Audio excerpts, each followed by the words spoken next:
निकम यांना आदरांजली व्यक्त करतो. त्यांचे माता पिता पत्नी यांना अभिवादन करतो. समोर आपण सर्वजण आलात, एका अन्याय विरोधात लढायला आलात म्हणून समोरच्या सर्वांचं मी आपले प्रसन्न कदम असतील किंवा सर्व संघटनेच्या सर्व माझ्या संघटनेच्या वतीने आभार मानतो. खऱ्या अर्थानं मला माहित नाही चिखली किती लोकसंख्येचं गाव आहे, पण माझ्या माहितीप्रमाणे या गावात बरेचसे उच्च पदावरती अधिकारी होते. गावची लोकसंख्या 2-3 हजार असली पाहिजे. माझ्या गावची लोकसंख्या 700-800 होती. मी रिटायर झालो तर अंतर एका साध्या सैनिकावर अन्याय झाला, माझ्यासारख्यानं लढा फुटायला हाणून पाडला.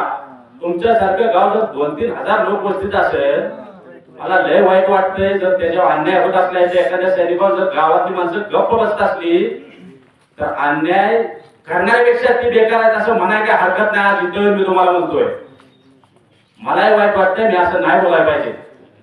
पण एक शुद्ध गाव आहे, गावात बरेच प्रशासकीय अधिकारी आहेत, भरपूर आहे, गावाची पेपरला न्यूज येते. त्यांनी एल्गार फुकरायला पाहिजे होता, अन्याय विरोध लढायला पाहिजे होतं. आता मगाशी सांगितल्याप्रमाणे अशा माणसाला जर एखादा नागरिक साक्षीदार जामीनदार होत नसेल, किती शोकांची काय या गावाची, किती शोकांची काय. आज ज्या गावाचं नाव दररोज पेपर यायचं, त्याचं काय राहिलं हे गावातल्या प्रतिनिधींनी जरा त्याचा विचार करावा.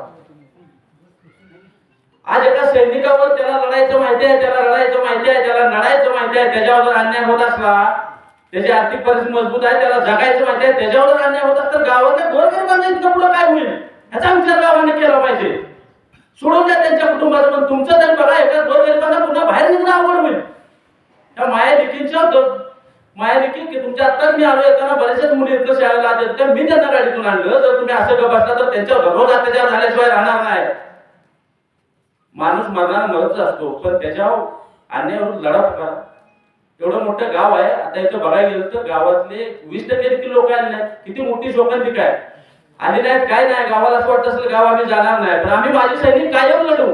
आम्हाला दररोज मारायचं माहिती होतं, त्याच्यामुळे आम्ही मरायला येणार नाही.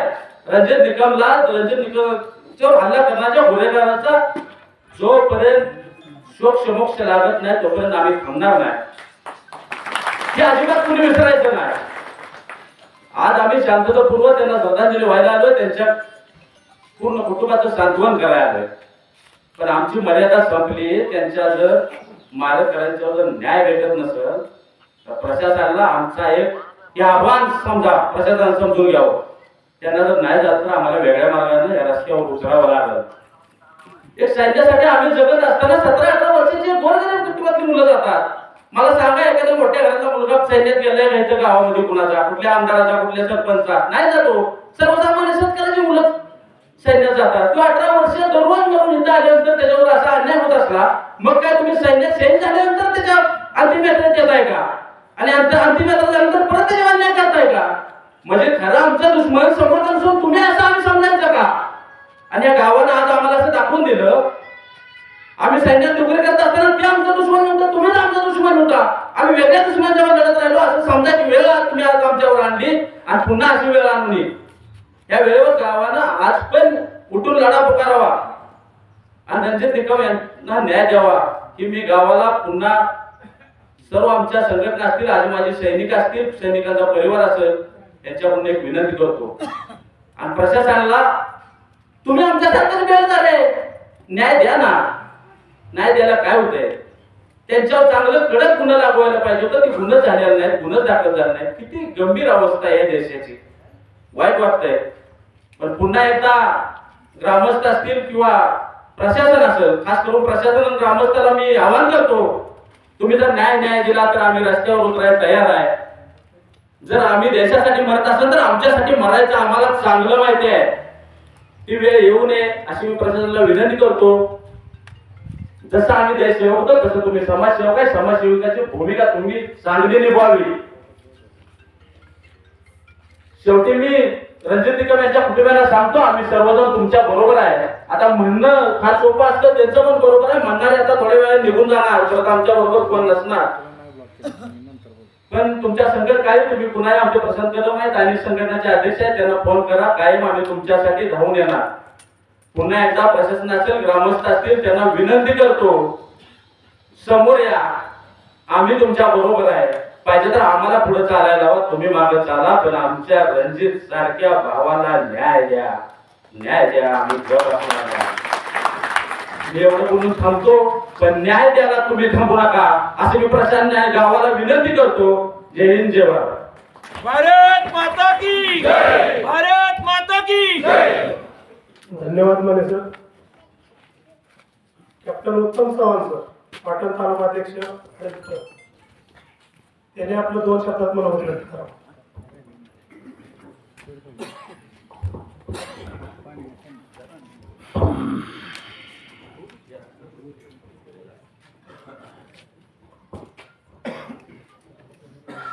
नमस्कार. चिखली गावचे सुपुत्र रणजित निकम यांची अगदी बेदर्दी जी हत्या झाली ही मोठी शोकांतिक आहे आपल्या माजी सैनिकांच्यासाठी, या गावासाठी. माजी सैनिक तर या शोकांतिके पाहून इथे गोळा झाले, पण आता विशेष बघितलं तर गाव नाही पाठीमागे, ही मोठी दुःखाची गोष्ट आहे. तर रणजित निकम आणि मी एकाच मोर्चा होता.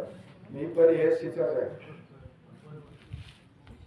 एएससी कोर ही सर्व सैन्याची सेवा करते आणि अशा सेवा करणाऱ्या या माणसाचं खूप मोठं दुर्दैव आहे. पाटण तालुक्याच्या वतीने मी गावकऱ्यांना श्रद्धांजली वाहतो. पाटण तालुका आदिवासी सैनिक संघटना, पाटण तालुका आदिवासी पतसंस्था आणि पाटणमधील सर्व माजी सैनिक यांच्या वतीने श्रद्धांजली वाहतो. आणि कुटुंबाला सांगू इच्छितो, एएससी कोरचा मी 32 वर्ष सर्व्हिस केलेला सुभेदार हल्ले कॅप्टन उत्तम चव्हाण आहे.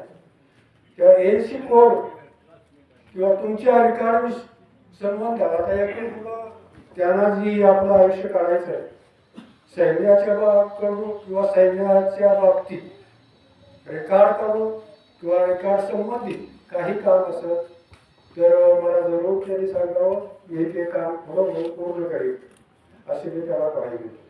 आणि ते 2 शब्द संपवतो. धन्यवाद साहेब. त्यांच्याच रेजिमेंट मधून एएससी सप्लाय कोर मधून विजय दळवी आपले 2 शब्द मला होते. सर्वांना जय हिंद. आमचे मित्र स्वर्गीय रणजित निकम सर आज आपल्यात नाहीत.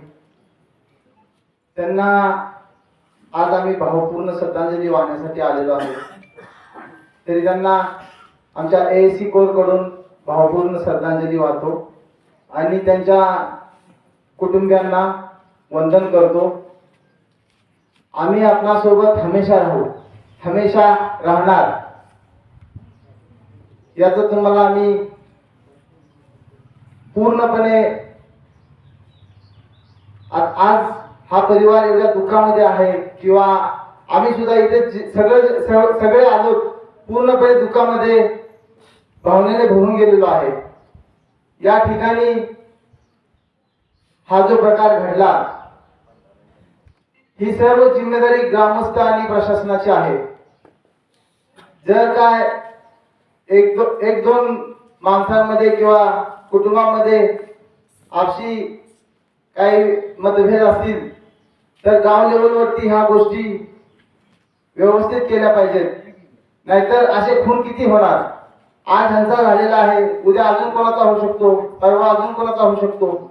तर या गोष्टी सगळ्या सरपंच पोलीस पाटील यांच्या हातामध्ये असतात. राहिली गोष्ट आपला देश, आपलं राष्ट्र, आपला महाराष्ट्र